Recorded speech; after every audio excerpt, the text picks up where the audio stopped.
Hello and welcome back to Empires of the Future. Excited to be here with Jackson, getting back into it.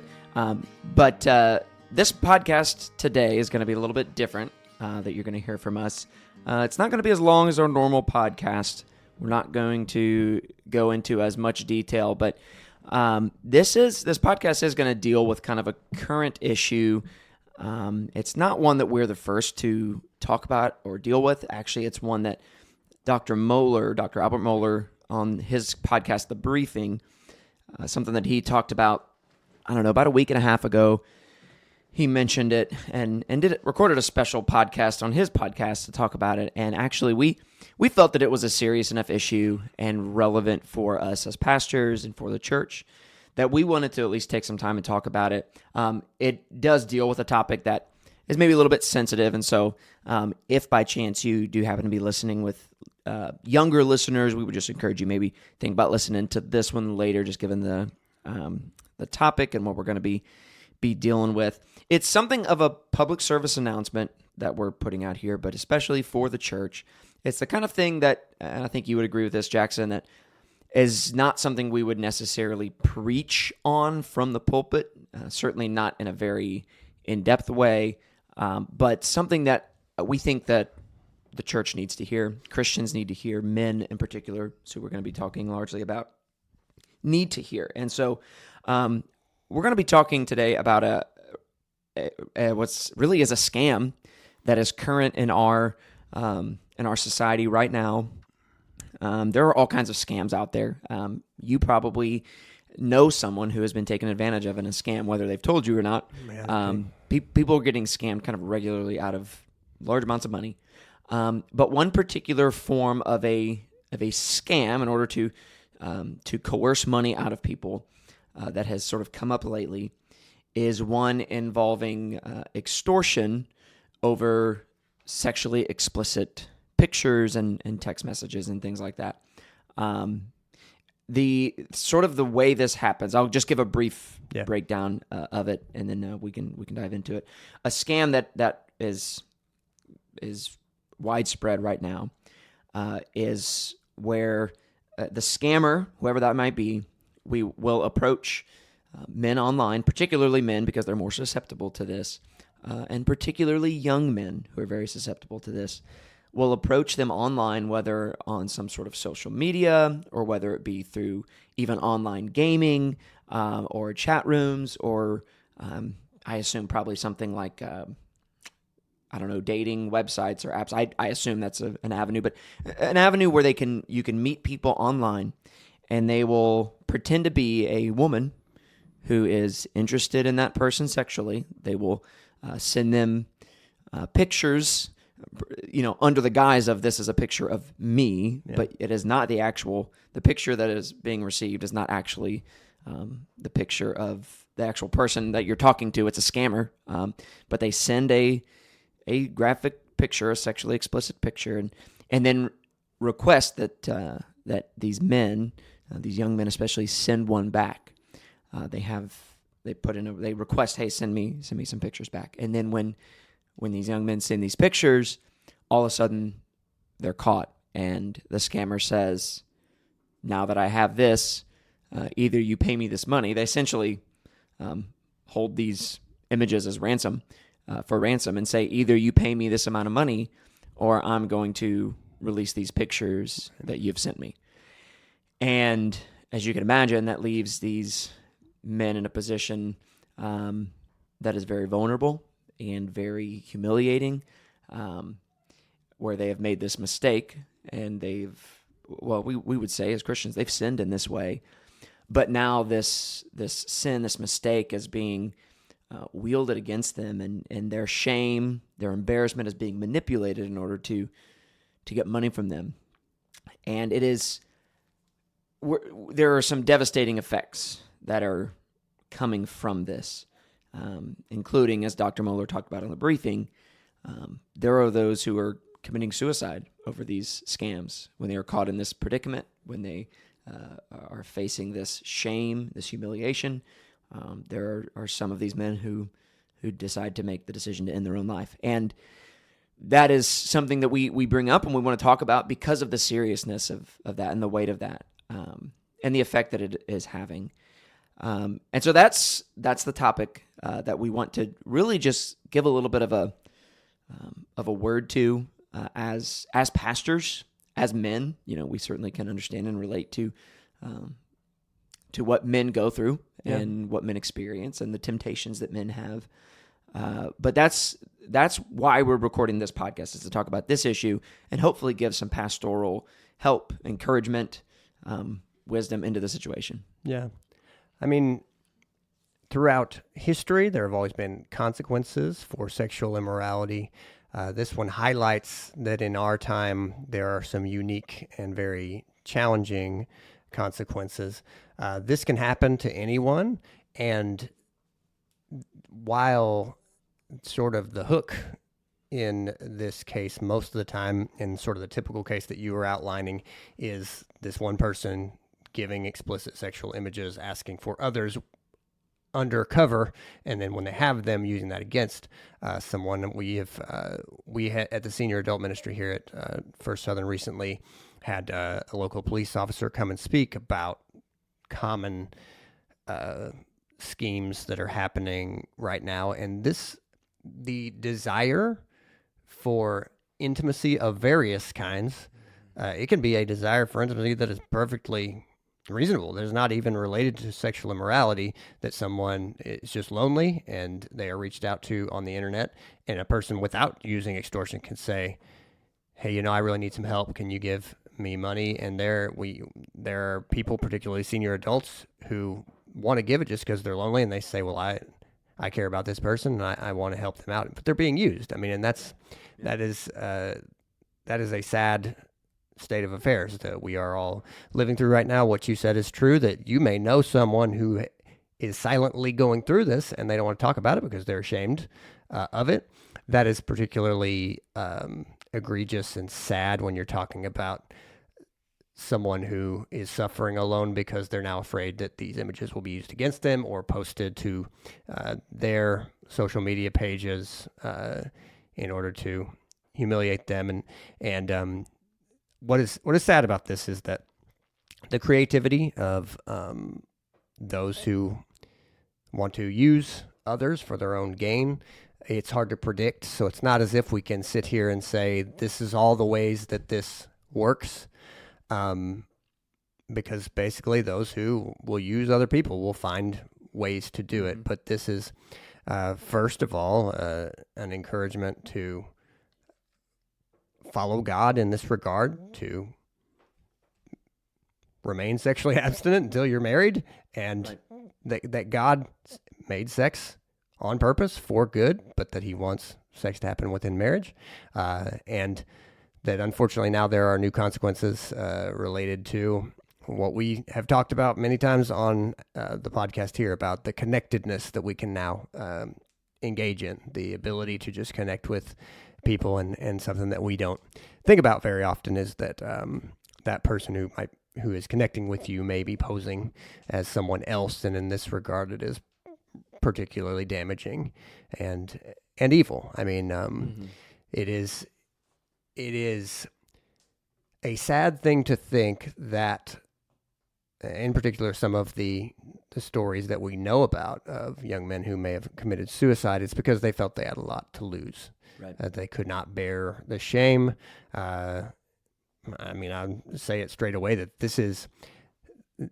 that is particularly dangerous for, say, a young Christian man who people view him in a certain way. But this is something that everyone needs to know about, and it's important that way. And so another thing that I wanted to say about it is that one takeaway here is, parents, talk to your kids about sex. You do not want, if you know right now you have an atmosphere that your kids just don't feel like they're able to talk to you about any of this, you need to work on that. If you need to get a minister from your church, if you need to get, a grandparent involved, whatever you got to do to cross that boundary. The second thing that I've thought about is I've had kids and growing up is that it can get a little too heavy when you think about, okay, when am I going to have the talk? Okay, and then you're trying to figure out what is happening at school and when are kids talking about it. And I guess that relationships might be getting more serious or more involved younger, but maybe I went to a public school and my kids go to a Christian school. Or trying to think about all these things. Here's the way I really think about it now and the way I generally advise people to approach this. You should be willing to talk about sexual things at a proper level of depth way before something like 12, 13, 14 years old. Oh, yeah. For instance, recently, my boys in particular have been wanting to watch the first Iron Man movie. Mm-hmm. And I have steered them away from the Iron Man movies for a while because anybody who hasn't seen them, the Tony Stark character, Robert Downey Jr.'s character, is particularly known for using women. There are not extremely explicit images on there, but portrayals of him engaging with women. And so I decided recently, all right, I'm going to let him watch that. But before they watched it, I said, here's the deal, boys. You're going to see that he uses women. You're going to see that he engages in physical relationships with women. And it kind of glorifies that about him. And I don't want you to think of that as some kind of impressive thing to use people. I said, in fact, this is what sex is, and he does that. Mm-hmm. It's not going to show it, but that's what he does. Mm-hmm. And I want you to know about that so that you don't see this as something that you might like to be one day and trying to be like him, because they're going to make it appear like he's a pretty cool guy for doing all this. And we pretty much stopped there. My boys are 9 and 7. That was enough. The reason I thought that was reasonable is because these are things that they see. There are enough TV shows or things that they might see that they put some of this together, and it was an opportunity that I thought, all right, this is where we are right now. But basically, my big advice on that is just to not make it one talk that you plan to have with your kids. This is something that if you discuss it at the appropriate level, ask if they understand what you're talking to them about. They are, if you remember being that age, they are interested in putting a lot of different things together at all times. And so it is a perfectly reasonable thing to do, and important that you don't then outsource. If you don't do this, someone else will. And you're basically saying, okay, if you have any issues in regard to sex, you need to go find somebody else. Yeah. And you don't want to do that. Right. Yeah, I think and that's a part of what we want to do here is give a word to parents. What we don't need to do is redo what Dr. Moeller said on the podcast. No. One of the things that we would encourage you to do, Dr. Moeller has a podcast called The Briefing, and on April 12th of this year, 2025, is when he put out a special edition dealing with this particular topic. We would encourage you to go listen to that. There's no sense in us just saying everything that he said. Yeah. But one of the things that we do want to say is that we want to say to anyone out there, young men, older men, anyone who's listening to this, that if you find yourself in a situation like this, do not think that there is no hope for you. Right. Do not let the shame and the guilt of what you have now found yourself caught in keep you from coming to your father, yep, your brother in Christ, your pastor. Yep. Jackson and I are both pastors, and we not only are ready and willing to help you walk through this, we are happy to. Yep. And want you to know that while this does bring shame, it does bring guilt, that we do not in any way look at you as less than. We don't think ill of you because of this thing that you found yourself caught in. We acknowledge sin for what it is, and we encourage you to do the same. But then we say that sin and that shame and that guilt associated with that sin, Christ died for that on the cross. Right. That is not something that you are left to bear. You don't have to. And so do not think that you have no way out, that there's no way of escape. The gospel is the answer to this dilemma. And sure, there will be earthly consequences to our sin. There always will be. But those consequences are not so great that the Lord does not give us the strength in order to walk through these things. And so we would just encourage you, come talk to your pastor. If you are listening to the podcast and you know me or Jackson and you find yourself in one of these situations, come talk to us and let us help. We want to help. We want to be there to walk through that with you. You're not alone in this, even though, man, sin isolates us, and it does. In this case especially since one of the things Dr. Mueller does note and worth noting is that oftentimes it is young men that come from good homes, two-parent homes, even Christian homes, who feel especially the weight of this guilt, this shame, because they know that what they've done is wrong. And to them especially, we say, yes, do not think that what you have done is just so great that you are somehow spoiled in the eyes of your parents or in the eyes of your pastors. No. This too shall pass. That's exactly right. Jesus died for exactly these kinds of sins. This is not a unique, unforgivable sin. That's right. Yes, there will be difficulty related to it, but that is true of any sin.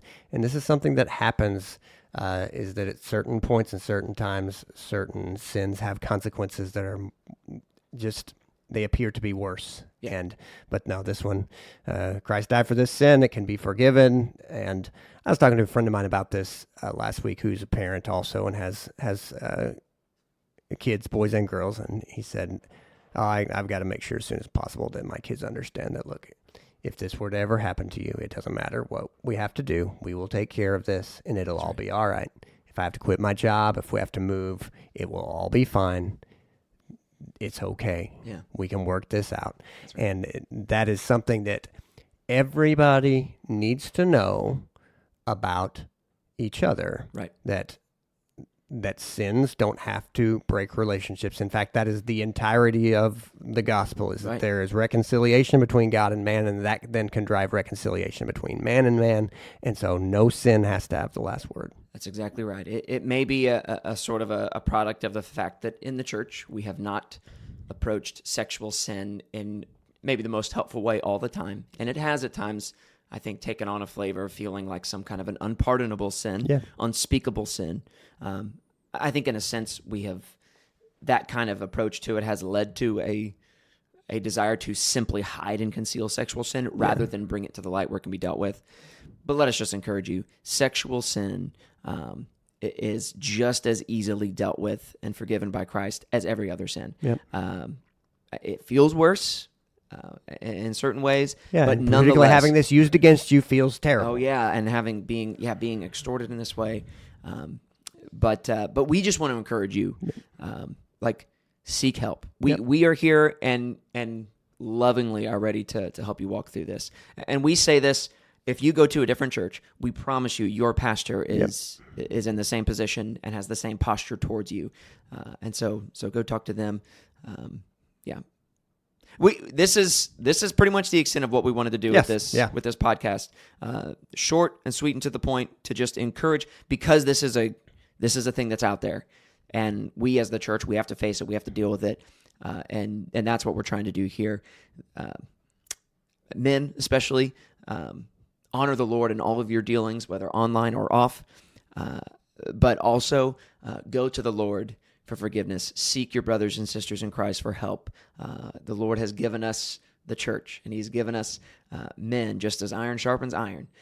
And so certainly do not turn away from that in your sin and in your shame, but go run to your brothers in Christ so that it can be dealt with rightly. So. That's it for this short episode of Empires of the Future. That's all we have. You have anything else? That's it. All right. Well, this has been Empires of the Future. And we'll see you in the future.